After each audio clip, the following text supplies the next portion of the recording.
Hi everyone, Steve Wyss here, joined by Kevin Harper, and we're here to preview the first ICC Champions Trophy match between England and Bangladesh. The first of, what we hope is of a high-quality tournament, Kev. Really looking forward to this one. And matters get started off at the Oval down in London. Good venue for it. Yeah, absolutely, Steve. I'm a little bit disappointed they've picked the same three venues as they did the last time around. But that's neither here nor there. I guess logistically they're probably the easiest three to get around, so that's understandable. But the Oval's a good starting point. Always a decent wicket, nice ground, and should produce some decent cricket as we go through the competition. Starts and finishes here, doesn't it? This competition. Yeah. Now England are as short as 1.15 in some places. Typically 1 to 5 favourites. You can get Bangladesh big as 4 to 1, and favourite backers probably looking at this and thinking, well, a nice easy banker to start the tournament off. But are England a banker in this contest? I don't think anyone's a banker in this competition, full stop, Steve. These are the best 8 sides in the world. They're all here on merit, and if anything needed to be levelled out, the 10:30 a.m. start time certainly does that. Bangladesh win the toss and perform the way South Africa did against England on Monday, and England are all of a sudden 3-4 down, 15 overs into the game, then there's no such thing as a banker, is there? I don't actually think this will be the ground that's affected by the 10:30 start. I think this will be a flat wicket throughout. So from that point of view, England should be comfortable and confident. But really and truly, Steve, there's only one team with any pressure on them in this match, and that's England. They go into the tournament for the first time in my memory as favourites to win the competition, and they're rightful favourites. We made that point in the Outright podcast. But Bangladesh got nothing to lose, and in sport, a side that have nothing to lose is always a dangerous animal.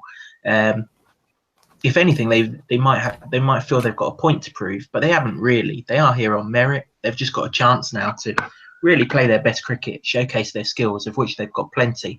And who knows? Someone's going to get a bloody nose from them. Will it be England? Time will tell. Perhaps not on this pitch, though.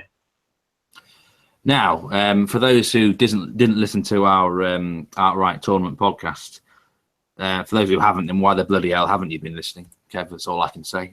But you mentioned some really great things about Bangladesh in that tournament preview podcast, because there's probably a lot of people wondering who the main stars are for this team. So if you could sort of briefly go sort of through some guys to watch out for them. Yeah, I mean, the obvious ones, those that only fleet into cricket for international tournaments will have seen Shakib Al Hassan.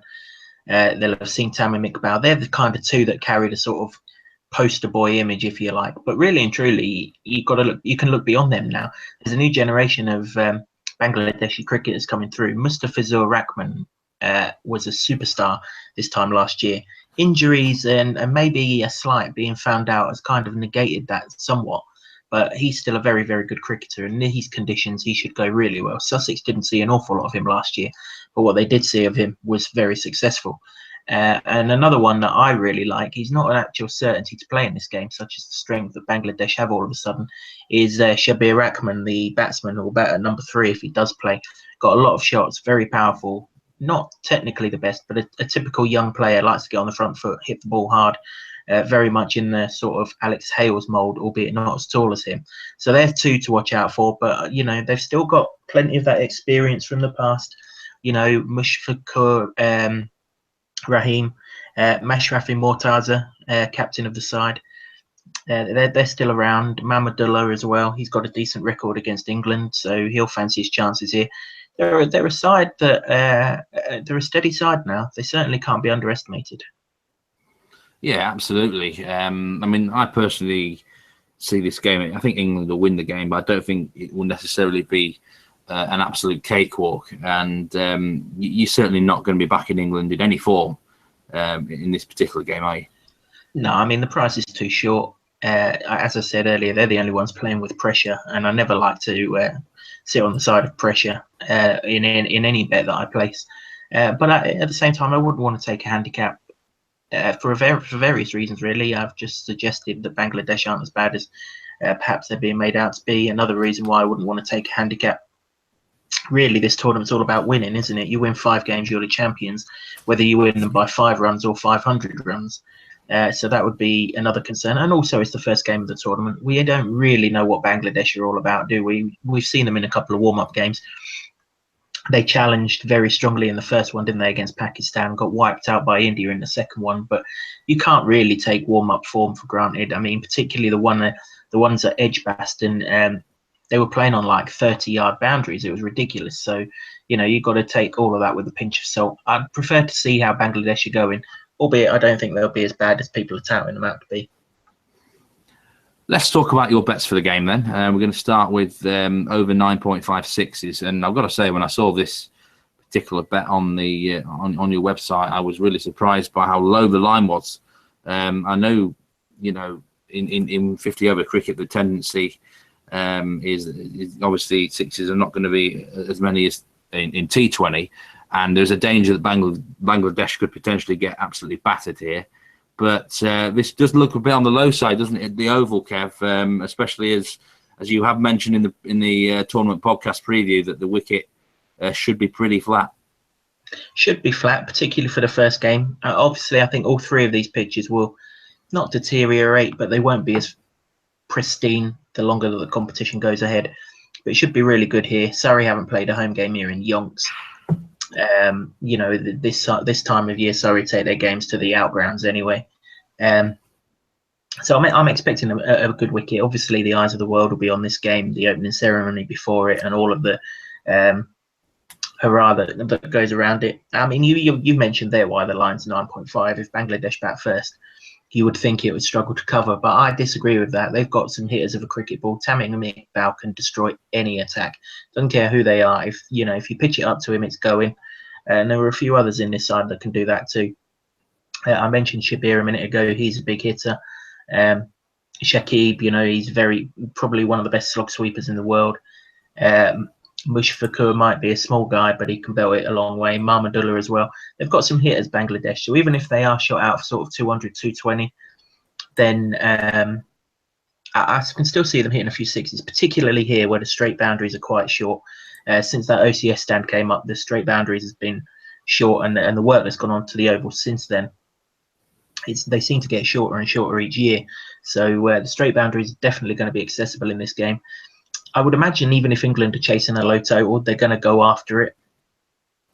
There's 3 decent sides in this group, 3 standout sides in this group. And it could be that they all beat each other, in which case net run rate might come into play at the end of this group.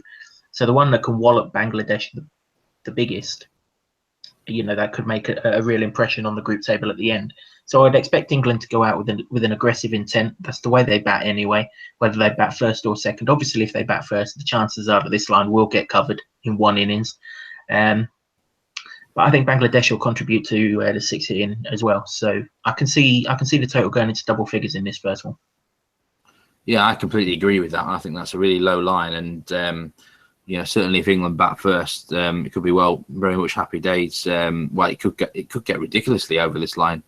Actually, if the Bangladesh batsmen turn up and contribute a bit towards it as well.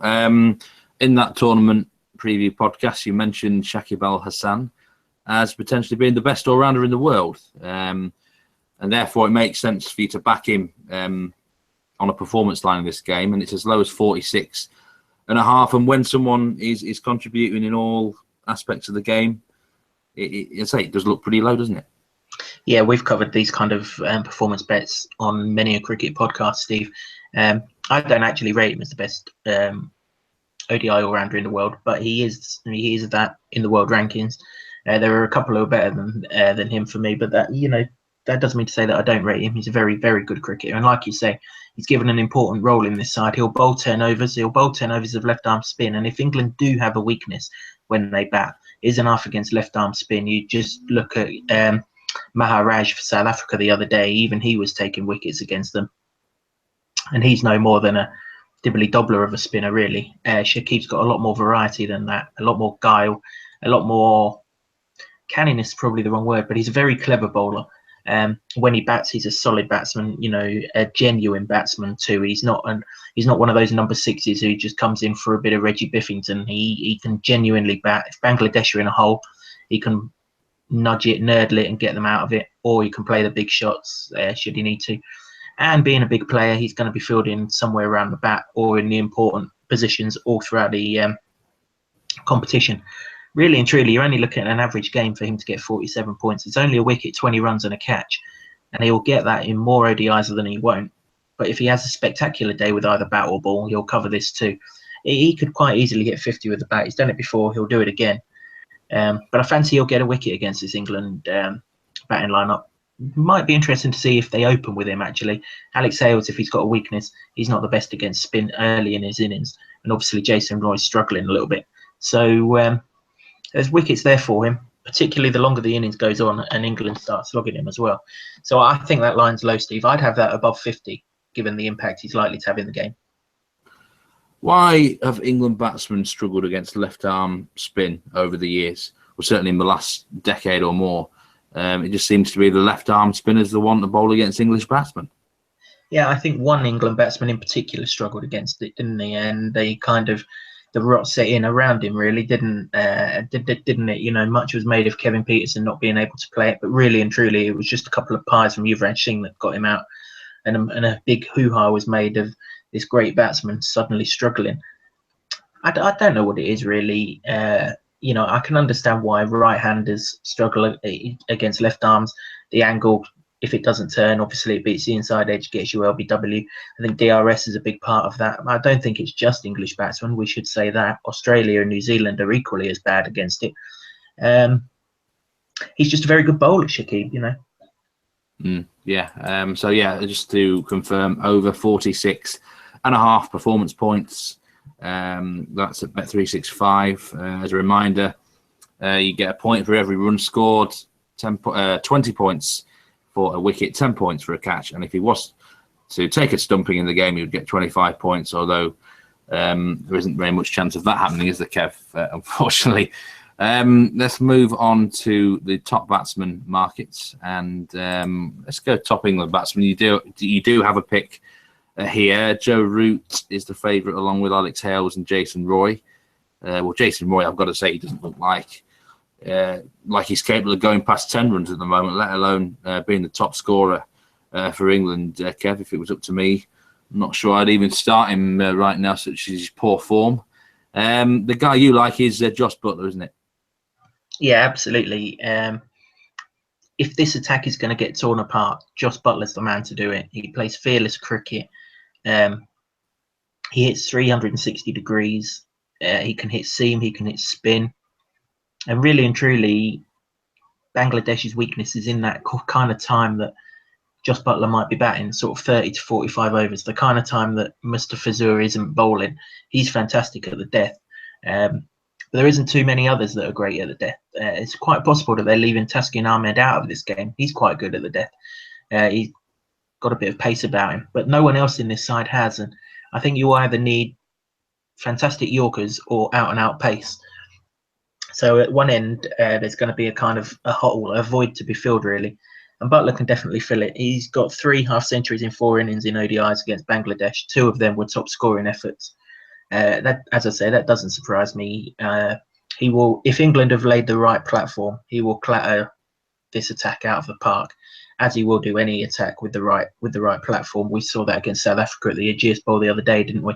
And really, the price is too big a price. I mean, you mentioned Jason Roy's struggles at the moment. Hopefully, from an English point of view, being on his home ground will spur him into life. The selectors have done really, really well to give him the total honesty that he's got the whole tournament, regardless of what happens. He can play with the freedom that he needs to play with.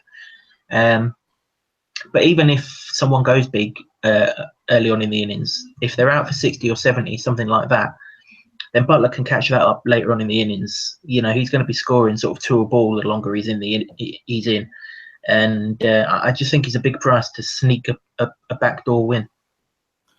Well, now that I've laid into him, you can pretty much book Roy in for a half-century or something, can't you now?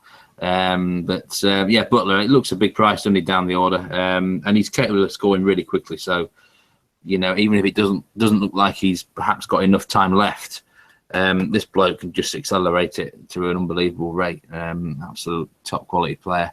Now, just a few thoughts about the top Bangladesh batsman market. I mean, there's a lot of players around the same sort of odds here. It looks to me like the bookmakers are taking no real risks.